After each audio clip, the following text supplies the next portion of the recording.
अलिकति पुण्य ठिक छ सुन्नुहोस् न, तपाईले हिजो नेकपा हुँदाखेरि चाहिँ यो गुटको कुरा आएको थिएन नि त। अहिले चाहिँ यसरी अनि तपाईहरुले जे भन्छ हामी त्यही सुन्छौं भने हैन प्रश्न तपाईले जब तपाईले प्रश्न राख्नु भएको छ जवाफ कम्प्लिट हुन दिनुस् प्लिज। हो तपाईले गुट भन्दाखेरि चाहिँ त्यसो गुट होइन नि त मूलधार हो। यस्तो गर्यो भने त सम्माननीय प्रधानमन्त्री केपी ओली शर्माले पनि तपाईले उत्तर सुन्ने धैर्यता राख्नु भएन भने मैले जवाफ कसरी दिने भन्नुस्। म भन्छु तपाईलाई। पहिलो कुरो त्यो हो।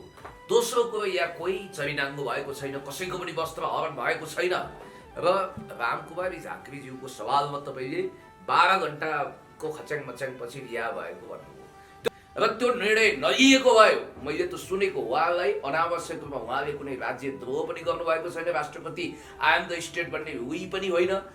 उहाँ एउटा सेरोफेरो सबै मेरो पनि भन्नु हुँदैन। कन्स्टिट्युसनको फ्रेमवर्कभित्र हुनुहुन्छ। संस्था राष्ट्रपतिलाई ग्लोरिफाइड गर्ने, तर राष्ट्रपतिका अभिव्यक्ति र राष्ट्रपतिका जुन क्रियाकलापहरू छ त्यसलाई गणतन्त्र, गणतान्त्रिक संविधान र राष्ट्रपति जस्तो संस्थालाई बहुत मर्यादित डिग्निफाइड बनाउँदै आफ्नो पद डिजर्भ गर्न नसकेकी विद्यादेवी भण्डारी अथवा विद्यादेवी पाण्डे भन्न चाहन्छु। उहाँको सवालमा आलोचना हुन सक्छ, खण्डन हुन सक्छ, मण्डन हुन सक्छ। त्यो भनेको राज्य विरुद्धको विप्लव थिएन र 7 वर्षसम्म रामकुमारीजीलाई जेलमा सडाउने जुन षड्यन्त्र भएको थियो त्यो चकनाचुर भएको छ, हाँडी जस्तो टुटेको छ। जहाँसम्म तपाईले उहाँको निवासको कुरा गर्नु हो, एउटा अहिले सामाजिक सञ्जालमा हेरेँ मैले 3-4 तलाको 3 तलाको कि कति तलाको ठुलो घर देखाइएको छ र यो पनि भनिएको छ कि अब उहाँको पति जो सरकारी अधिकृत हुनुहुन्छ उहाँको तलब भत्ताले मात्रै यत्रो अजङ्गको महल, विशाल सिसाको महल कसरी ठडियो भनिएको छ। यो घटना त्यस्तो होइन। रामकुमारी झाँक्रीको भनाइ मलाई कहाँनिर सही लाग्छ भने हो, राष्ट्रपति एउटा गणतन्त्रको प्रतीक हो, त्यो संस्था हो। त्यसलाई हामीले कहिले कमजोर बनाउनु हुँदैन, हामीले संविधानलाई कमजोर बनाउनु हुँदैन। राष्ट्रपति भन्ने संस्था र संविधानलाई झन इम्पावर गरेर बलियो बनाएर लानुपर्छ। अनि न हामीले देशको पक्षमा, जनताको पक्षमा, विकासको पक्षमा, समृद्धिको पक्षमा काम गर्न सक्छौँ। अनि म तपाईँलाई भन्छु जस्तो कि आज एउटा रेस्लिङ गर्ने चेलीबेटीहरू, विभिन्न साथीहरूले एउटा आयोजना गर्नुभयो र त्यहाँ मलाई उहाँहरूले टोकन अफ लभको रूपमा यो मेडल पनि दिनु हो। मानौँ अब यो मेडल मैले पाएँ भन्दैमा मैले रेस्लिङ जितेको हो त होइन नि त। यो सुनको पनि होइन, पहिलोदेखि नै धातु जम्मै सुन हुँदैन, पित्तल पनि हुन सक्छ। त्यसैले म भन्न चाहन्छु राष्ट्रपतिज्यू यहाँ आफू खरदार चेतनामा हुनुहुन्छ। यहाँको क्षमता लेभल भनेको एउटा खरदार स्तरीय हो। मैले यो कुरा भन्न हिचकिचाउनु पर्दैन। र जननेता कमरेड मदन भण्डारी जस्तो महान नेताको इतिहासलाई तपाईँले धुमिल पार्नु भएको छ। त्यस कारणले गर्दाखेरि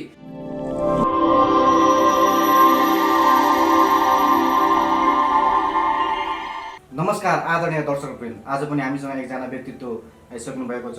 यहाँहरूले स्क्रिनमा देखिसक्नुभयो। उहाँ हुनुहुन्छ युवा राजनीतिज्ञ पुण्य गौतम। पुण्यजी यहाँलाई हार्दिक स्वागत छ। हजुर, धेरै धेरै धन्यवाद। नमस्कार। पुण्यजी, तपाईँकै शब्द सापटी गरेर अहिले भन्नुपर्दा चरिनाङ्गो भन्ने छ नि शब्द, त्यो अहिले रामकुमारी झाँक्री तपाईँहरूकै पार्टी नेकपाको प्रचण्ड र माधव नेपालको गुटको भनौँ है, अब अलिकति शब्द अप्रिय होला, त्यो गुटको तपाईँ पनि र रामकुमारी झाँक्रीलाई हिजो प्रहरीले समात्यो, केपी ओली सरकारको प्रशासनले। त्यसपछि उहाँलाई राति कति 12 घण्टा नबित्दै उहाँलाई छोड्यो। यो नाटक र नौटङ्गी चलिरहेको अवस्था हो। त्यस्ता युवा नेत्रीको कसरी अहिले शङ्खमूलमा दरबार जस्तो घर बनेको, सर्वहारा भनेको यही हो तपाईँहरूको परिभाषामा? तपाईँहरूलाई लाज लाग्दैन पुण्यजी?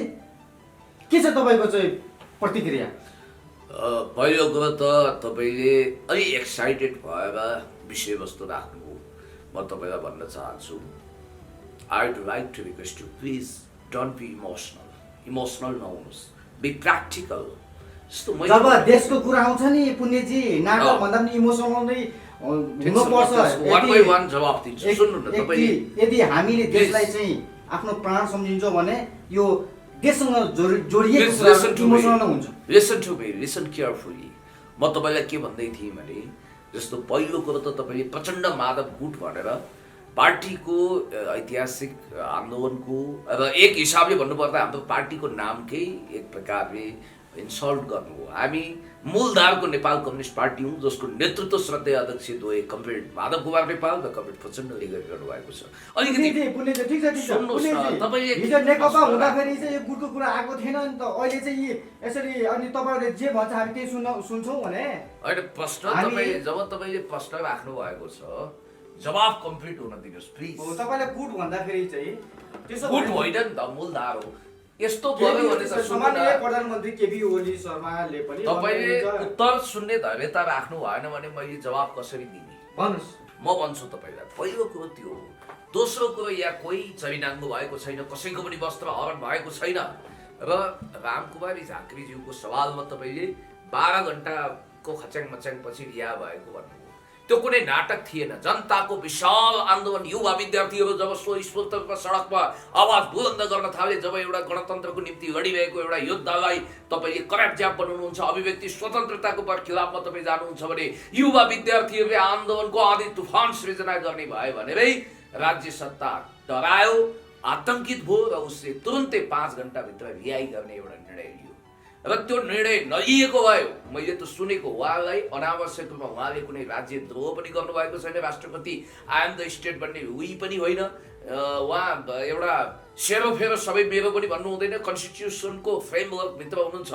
संस्था राष्ट्रपतिलाई ग्लोरिफाइड गर्ने, तर राष्ट्रपतिका अभिव्यक्ति र राष्ट्रपतिका जुन क्रियाकलापहरू छ त्यसलाई गणतान्त्रिक संविधान र राष्ट्रपति जस्तो संस्थालाई बहुत मर्यादित डिग्निफाइड बनाउँदै आफ्नो पद डिजर्भ गर्न नसकेकी विद्यादेवी भण्डारी अथवा विद्यादेवी पाण्डे भन्न चाहन्छु। उहाँको सवालमा आलोचना हुन सक्छ, खण्डन हुन सक्छ, मण्डन हुन सक्छ। त्यो भनेको राज्य विरुद्धको विप्लव थिएन र 7 वर्षसम्म रामकुमारीजीलाई जेलमा सडाउने जुन षड्यन्त्र भएको थियो त्यो चकनाचुर भएको छ, हाँडी जस्तो टुटेको छ। जहाँसम्म तपाईँले उहाँको निवासको कुरा गर्नु हो, एउटा अहिले सामाजिक सञ्जालमा हेरेँ मैले 3 तलाको कि कति तलाको ठुलो घर देखाइएको छ र यो पनि भनिएको छ कि अब उहाँको पति जो सरकारी अधिकृत हुनुहुन्छ उहाँको तलब भत्ताले मात्रै यत्रो अजङ्गको महल, विशाल सिसाको महल कसरी ठडियो भनिएको छ। प्रश्नै गर्ने हो नि त। प्रधानमन्त्रीज्यू हिजो फ्याङ्लो झोला बोकेर आउनुभयो तेह्रथुमबाट। सबै मान्छे पुण्य गौतम हुन्छन् र पैतृक सम्पत्ति सिद्धाउँदै राजनीतिक सबैले गर्छन् र यो त नहोला। अनि प्रधानमन्त्रीज्यूको 3-4वटा घर कसरी भयो भनेर पनि त जनताले सोध्लान् नि त। त्यस कारणले गर्दाखेरि रामकुमारीजीले आफ्नो विषयमा आफू स्पष्टीकरण दिनुहुन्छ, किनभने उहाँको पतिको पनि पैतृक सम्पत्ति होला, कमाई होला, रामकुमारीजीको पनि कमाई होला, कति होला, के होला, त्यसको विषयमा उहाँले जवाब दिनुहुन्छ। जहाँसम्म मिडियामा अतिरञ्जित तरिकाले प्रस्तुत गरे जस्तै, उहाँको चरित्र हत्या गरे जस्तै, उहाँलाई भ्रष्टाचारी बनिएको छ, उहाँलाई अनेक ढङ्गले बिरुदावली गाएर बदनाम गर्ने जो कोसिस गरिएको छ। हामी भन्छौँ हाम्रो समाजवादको जुन सपना छ, मार्टिन लुथर किङ अमेरिकी स्वतन्त्रताका महान सेनानी, उनको भाषा अलिकति मोडिफाई गरेर म भन्न चाहन्छु, वी हेभ अ ड्रिम। हामीसँग पनि सपना छ, समाजवादको, गणतन्त्रको, विकासको, समुन्नतिको सपना छ। त्यस कारणले गर्दाखेरि अति रञ्जित तरिकाले गणतान्त्रिक संस्थाहरूमाथि हमला गर्नु भएन। तर राष्ट्रपतिले पनि आफ्नो मान मर्यादामा बस्नु पर्यो। मानको खातिर मान हुन सक्दैन। हामी के भन्छौँ भने सेरेमोनियल राष्ट्रपतिले हात लम्काउने र आँखा चम्काउने काम नगर्नुपर्छ, गर्नु हुँदैन, किनभने उहाँ महारानी पल्टिनी होइन, उहाँलाई त्यो म्यान्डेट छैन। त्यो चाहिँ त्यहाँको प्रोपर्टी त लगभग 5 देखि 10 करोडको चाहिँ त्यहाँ 5 to 10 करोडको चाहिँ त्यहाँ हुनुपर्छ। त्यत्रो चाहिँ कसरी तपाईँले प्रपर्टी भ्यालुएसन कसरी गर्नुभयो मलाई थाहा छैन। त्यो लोकेसनमा पनि त होइन। अब तपाईँ प्रपर्टी भ्यालुएसन गर्न सिपालु हुनु होला। मैले त खास त्यसलाई त्यति हेरेको पनि छैन, देखेको पनि छैन। यदि म भन्छु अनियमितता गरेर कमाएको हो भने उहाँलाई पनि बचावट गर्नुपर्छ भन्ने पक्षमा म छैन, किनभने करप्सन गरेर जसले सम्पत्ति कमाउँछ त्यसको विषयमा शुद्धिकरणमा जानुपर्छ, चाहे जोसुकै होस्। कोही पनि एबभ दि कन्स्टिट्युसन छैन। यदि उहाँको सम्पत्ति फेयर होइन भन्ने यदि कसैलाई लाग्छ भने राज्यको हरेक नागरिकले त्यसमा कम्प्लेन गर्न पाउँछ। जुनसुकै निकाय धाएर पनि इन्क्वायरी गर्न पाइन्छ, इन्भेस्टिगेसन गर्न पाइन्छ। जहाँसम्म मलाई लाग्छ मैले उहाँको विषयमा भन्ने कुरा यति नै हो। र अतिरञ्जित तरिकाले, जस्तो कि अर्को कुरो अहिले भनिरहेका छन् कि उहाँले राष्ट्रपतिलाई मान्छु अथवा राष्ट्रपतिको कदर गर्छु, संविधान मान्छु भनेर छुट्नु अरे भनेर हिजो गगन थापाले दोस्रो जनआन्दोलनभन्दा पहिला हिरासतमा बस्दाखेरि अथवा जेल पर्दाखेरि हिरासतमा बस्दाखेरि म बाहिर गणतन्त्रको जतिसुकै चर्को नारा लगाए पनि म मूलतः संवैधानिक राजतन्त्रवादी हुँ। म संवैधानिक राजतन्त्र कन्स्टिट्युसनल मोनार्की मान्छु भनेर उहाँले कागज गरेर छुट्नुभयो भनेर त्यतिखेर प्रमाणसहित आएका कुराहरू हामीले बिर्सेका छैनौँ। यो घटना त्यस्तो होइन। रामकुमारी झाँक्रीको भनाइ मलाई कहाँनिर सही लाग्छ भने हो, राष्ट्रपति एउटा गणतन्त्रको प्रतीक हो, त्यो संस्था हो, त्यसलाई हामीले कहिले कमजोर बनाउनु हुँदैन, हामीले संविधानमा कमजोर बनाउनु हुँदैन। राष्ट्रपति भन्ने संस्था र संविधानमा झन इम्पावर गरेर बलियो बनाएर लानुपर्छ। अनि नै हामीले देशको पक्षमा, जनताको पक्षमा, विकासको पक्षमा, समृद्धिको पक्षमा काम गर्न सक्छौँ। अनि म तपाईँलाई भन्छु, जस्तो कि आज एउटा रेस्लिङ गर्ने चेलीबेटीहरू, विभिन्न साथीहरूले एउटा आयोजना गर्नुभयो र त्यहाँ मलाई उहाँहरूले टोकन अफ लभको रूपमा यो मेडल पनि दिनुभयो। मानौँ अब यो मेडल मैले पाएँ भन्दैमा मैले रेस्लिङ जितेको हो त? होइन नि त। यो सुनको पनि होइन, पहिलोदेखि नै धातु जम्मै सुन हुँदैन, पित्तल पनि हुन सक्छ। त्यसैले म भन्न चाहन्छु, राष्ट्रपतिज्यू यहाँ आफू खरदार चेतनामा हुनुहुन्छ। यहाँको क्षमता लेभल भनेको एउटा खरदार स्तरीय हो। मैले यो कुरा भन्न हिचकिचाउनु पर्दैन। र जननेता कमरेड मदन भण्डारी जस्तो महान नेताको इतिहासलाई तपाईँले धुमिल पार्नु भएको छ। त्यस कारणले गर्दाखेरि कतिपय पेट्रोटिक देशभक्त एकजना झापा आन्दोलनका योद्धा हुनुहुन्छ, उहाँले भन्नुहुन्थ्यो यदि जननेता कमरेड मदन भण्डारी बाँची भएको भए नजाने बेन्नी मण्डेला र नेल्सन मण्डेला जस्तै उहाँ नदीको दुई किनार पनि हुन सक्नुहुन्थ्यो जननेता कमरेड मदन भण्डारी भनेर भन्नुभएको छ। आज उहाँ परलोक हुनुभएको छ, हामी सबैलाई रुवाएर जानुभएको छ। मृत्यु पनि मान्छे पछि फरक हुँदो रहेछ, देशभक्त छोरो मर्दा देश रुँदो रहेछ, मृत्यु पनि मान्छे पछि फरक हुँदो रहेछ, देशभक्त छोरो मर्दा देश रुँदो रहेछ भनेर जेबी टुहुरेले जननेता कमरेड मदन भण्डारीको स्मृतिमा गीत गाउँदा कति मान्छेहरू गए, कति बेहोस भए। त्यस्तो हुनुपर्छ नेता। तर विद्यादेवी पाण्डेले, म भण्डारी पनि भन्दिनँ, पाण्डेले राष्ट्रपति भन्ने संस्थाको डिजर्भ गर्नु भएन, त्यो पद डिजर्भ गर्नु भएन। उहाँ प्रधानमन्त्रीको कठपुतली जस्तो, रबर स्ट्याम्प जस्तो देखिनुभयो। बालुवाटारमा एसी गर्मी बढ्दा शीतल निवासमा एसी खोलियो। माताजी भन्दै बिहानै धुपधुवार गर्न जाने, तुमैव माताश्च पिता तुमैव सर्वमम देव देव भावमा, जसले धनुष टङ्कार गर्छ, जसले गिडगिडाउँछ, जसले फुलपाती गर्छ, उसैको जय जयकार, उसैलाई वास्तवमा आफ्नो पाउ पार्ने। अनि त्यसपछि यता प्रधानमन्त्रीज्यू पनि हनुमान चालिसा जप्ने, भक्ति भाव गर्ने, कीर्तन गर्ने, अनि त्यसपछि आफ्नो वरिपरि आउरे बाउरे हुने, चमर हम्किने, धुपौरेहरू लिएर हिँड्ने, नन्दी भृङ्गी 64 योगिनी भूत प्रेत पिशाच सन्न मुसुण्डहरू वरिपरि लगाएर हिँड्ने सोख राख्नुहुन्छ। केपी बा भनेर सुन्नको लागि उहाँको कान टट्याएको छ। केपी बा भनेर कसैले भनिदियो भने फुरुक्क हुनुहुन्छ, ताईको फुरौला जस्तो।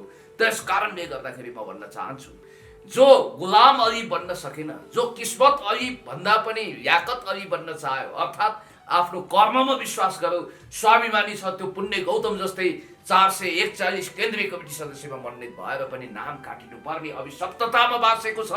त्यसैले म भन्न चाहन्छु, राष्ट्रपति महोदय, तपाईँले पद डिजर्भ गर्नु भएन।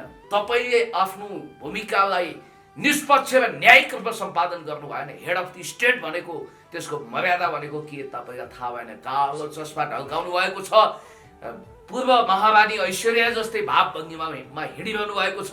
यो जननेता कमरेड मदन भण्डारी प्रति पनि घात हो। तर यो धार्मिक एउटा पशुपतिनाथ माथि मैले प्रतीकको रूपमा तपाईँलाई भने जस्तो सुन्नु न, पशुपतिनाथको ब्लेसिङले मात्रै, आशीर्वादले मात्रै के बचाउलान्, जबकि कर्महरू सही छैनन् भने भन्ने हिसाबले मैले भन्न खोजेको, हामी सर्वधर्म समभावमा विश्वास गर्छौँ। हामी वास्तवमा भन्ने भने धार्मिक स्वतन्त्रतामा विश्वास गर्छौँ। धर्म मान्नेहरूलाई हामी कदर गर्छौँ, आदर गर्छौँ, जबकि हामी डाइलेक्टिक मेटेरियलिजममा विश्वास गर्छौँ। We just believe on dialectic materialism as well Marxism. तर तपाईँलाई एउटा कुरा म भन्छु, प्रतीकको रूपमा, बिम्ब प्रतीक रूपमा, अलङ्कार लक्षणा व्यञ्जनाको हिसाबले भनेको कुरालाई उछलकुद गरेर एकदमै बबन्डर मचाउनु पर्ने जरुरी पनि छैन। अहिले चाहिँ यही विषयलाई लिएर चाहिँ मान्छेहरूले चाहिँ हिन्दू धर्ममाथि यसरी प्रहार गर्यो भन्ने कुरा आइरहेको छ। तपाईँलाई एउटा कुरा भन्छु, VS नेपाल जो ट्रिनिडाड एन्ड टोबागोको विश्व प्रसिद्ध महान लेखक हुनुहुन्छ, सायद समकालीन लेखकहरू बाँचिरहेको लेखकमा उहाँको कदको कुनै पनि लेखक अहिले छैन होला। ग्याब्रियल गार्सिया मार्केज जसले 100 Years of Solitude लेख्नुभयो, उहाँ बितेर गइसक्नुभयो। उहाँ पछिको legend all time best writer जसले एरिया अफ डार्कनेस लेख्नु भएको छ र भारतको कालो पक्षलाई उहाँले उजागर गर्नुभएको छ।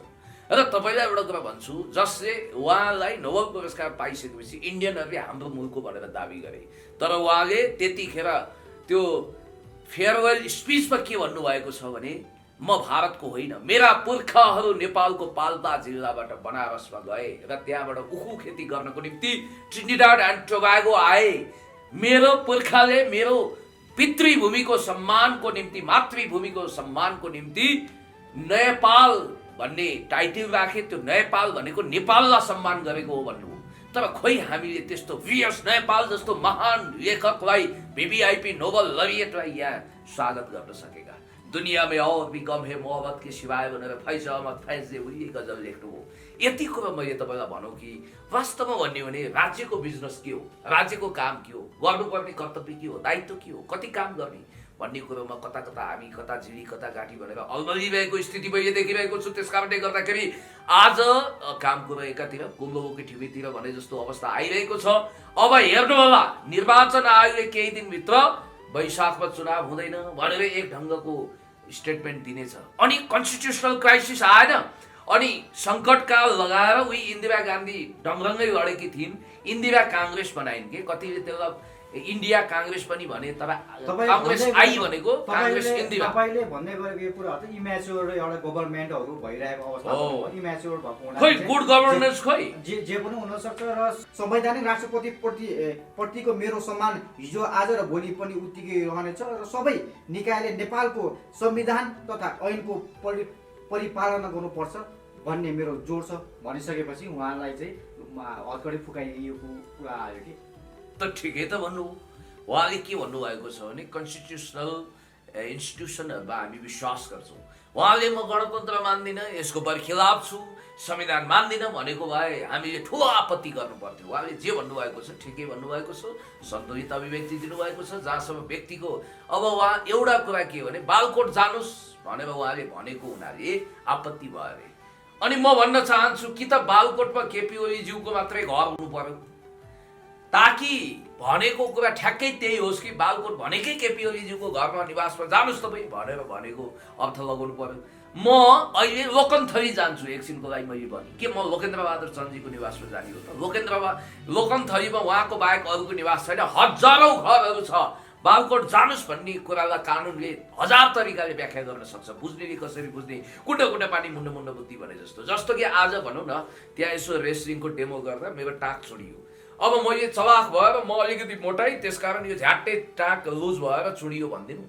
अनि डोनाल्ड ट्रम्पले WWE भिडे पहिला र प्रतिपक्षी आफ्नो विपक्षीलाई हराएर अनि उसको कपाल खौरिएका थिए। त्यही भोलि डोनाल्ड ट्रम्पकै फलो गर्दै म त्यहाँ गएको भन्नु, यस्तो ढाँट कुराले चल्दैन। त्यस कारणले गर्दाखेरि म तपाईँलाई भन्न चाहन्छु कि उहाँले गोर्खामा जुन अभिव्यक्ति दिनुभएको छ त्यो अभिव्यक्तिमा कसैलाई आपत्ति छ भने त्यसको विषयमा राजनीतिक रूपमा प्रतिरोध गर्न सक्छ, तर त्यसको उपचार भनेको अभिव्यक्ति स्वतन्त्रता बापत। तपाईँलाई थाहा छ मण्डलेहरूले कस्तो झुसिलो डकार डकारेका छन्, सुन्नै नसक्ने गरी जनता कमरेड मदन भण्डारीको व्यक्तित्वमाथि पनि हिलो छ्याप्ने गरी र व्यक्तिगत आक्षेप पनि नीच स्तरको तल्लो स्तरको सुन्नै नसक्ने त्यो आरोप लगाउँदा उनीहरूलाई चाहिँ नथुन्ने। म भन्न चाहन्छु रामकुमारी झाँक्री भन्दा कडा अभिव्यक्ति पुण्य गौतमले दिएको छ। के हत्कडी लगाउन सक्नुहुन्छ तपाईँहरू? सक्नुहुन्न नि त, किनभने मैले यो संविधान, कानुन, ऐन, नियम अनि त्यसपछि राष्ट्रपति भन्ने संस्था मान्छु। व्यक्तिगत रूपमा विद्या भण्डारीज्यू राष्ट्रपतिको निम्ति अयोग्य हुनुहुन्छ भनेर मैले भन्न पाउने कि नपाउने, यो मेरो संवैधानिक राइट हो। हिजो वरिष्ठ विद्वान अधिवक्ता टीकारामजीले भन्नुभएको छ, उहाँले स्पष्ट रूपमा भन्नुभएको छ व्यक्तिको आलोचना गर्दा राज्य विप्लव हुँदैन, राजद्रोह हुँदैन भनेर उहाँले स्पष्ट रूपमा भन्नुभएको छ। त्यस कारणले गर्दाखेरि यो विषय जति तन्काए पनि पाए पनि हामी स्पष्ट भन्छौँ संविधान मान्छौँ, अनि त्यसपछि राष्ट्रपति भन्ने संस्थालाई त हामी झन् इज्जतदार बनाउन चाहन्छौँ, किनभने यो गणतन्त्रको प्रतीक हो। तब हामी समाजवादी गणतन्त्रतर्फ अगाडि बढ्छौँ। पुनिजी अन्तमा अहिले सरकारको इम्याच्योरपन, बालापन, जुनको डिसिजन मेकर गर्न नसक्ने क्षमता र त्यसपछि यतापट्टि यो एउटा चाहिँ हाम्रा वरिष्ठ वकिलहरूले पनि भनिसकेको थियो कि रामकुमार झाँक्रीले चाहिँ पक्राउनु भनेको चाहिँ संविधान विपरीतको धाराले चाहिँ त्यसलाई चाहिँ त्यो धाराले त्यसलाई चाहिँ एट्र्याक्सन गर्दैन भन्ने कुरा पनि आइरहेको थियो। हो, सरकारको इम्याच्युरिटी देखियो, गैर जिम्मेवारपन देखियो, यो देखिएको कुरा हो। यसमा ढाकछोप गरेर हत्केलालाई सूर्यलाई ढाकेर हत्केलाले ढाक्न सकिँदैन। जसरी 23 गतेको दिन प्रधानमन्त्रीज्यूले गरेको आमसभामा बादलले सूर्यलाई ढाक्यो, दुर्भाग्यवश सूर्य चिन्ह प्यारो ठान्ने प्रधानमन्त्रीज्यूलाई प्रकृतिले पनि यो सन्देश दियो कि तपाईँलाई सूर्य चिन्ह आउनेवाला छैन। अलिकति सुपर नेचुरल पावरले पनि एक्जिस्ट गर्यो होला। अब जहाँसम्म यहाँ लाग्छ मलाई, अब झाँक्रीको झारफुकले चल्ला त वैद्यपनले चलेन, डाक्टरको औषधिले चलेन भनेर यसरी कविताहरू वाचन गरेको पनि मैले सुने। तर एउटा कुरा म तपाईँलाई क्लियर कट भनिदिन चाहन्छु। त्यो कुरा चाहिँ के हो भने फोटोहरू आए घरको, ल ठिक छ, त्यो घरको फोटो आयो भने त्यसको विषयमा मैले भनिहालेँ, नागरिक तहमा प्रश्न उठ्न सक्छ र जवाफ पनि दिनुपर्छ। अब त्यसको जवाफ रामकुमारीजीले दिनु होला, मलाई आशा छ। सम्पत्तिको स्रोत पुष्टि गर्नु होला, त्यसका कसरी त्यो घर बन्यो त्यो भन्नु होला उहाँले, त्यसको जवाफ दिने उहाँ नै हो। म त चाहन्छु हाम्रो देशका शासकहरू उरुग्वेको पूर्व राष्ट्रपति जोसेफ मुजिका जस्तो 100% तलब भत्ता गरिबलाई दान गरून्, उठ्छ कि फड्का छला जता जग्गा उतै खाला टाइपको हुन्, भियतनामको राष्ट्रपति होचिमिन जस्तो हुन्, चे गुएभारा जस्तो इमान्दार र फकिर टाइपको हुन्। तर हामीले कल्पना गरे जस्तो भएन। त्यस कारणले गर्दाखेरि म भन्न चाहन्छु, फेरि पनि एउटा कुनै चिजलाई ल्याएर द्रौपदीको साडी उतारे जस्तै, दुशासनले बीच सडकमा साडी उतारे जस्तै लोकतान्त्रिक आन्दोलनका योद्धाहरूलाई बदनाम गर्ने जुन चेष्टा भएको छ त्यसलाई बन्द गरौँ। हस् त पुण्यजी, यहाँले खबर नेपाल टिभीलाई चाहिँ समय दिनुभयो, यहाँलाई धेरै धेरै धन्यवाद। तपाईँलाई पनि धेरै धेरै धन्यवाद। तपाईँको पनि दिन दुगुना रात चौगुनाको दरले उन्नति प्रगति हुँदै जाओस्। तपाईँ मगमगाउने महक र चहक भएको लाली गुराँस जस्तै छाउँदै जानुहोस्, पलास जस्तो सुगन्धहीन नहुनुहोस्। तपाईँलाई भव्य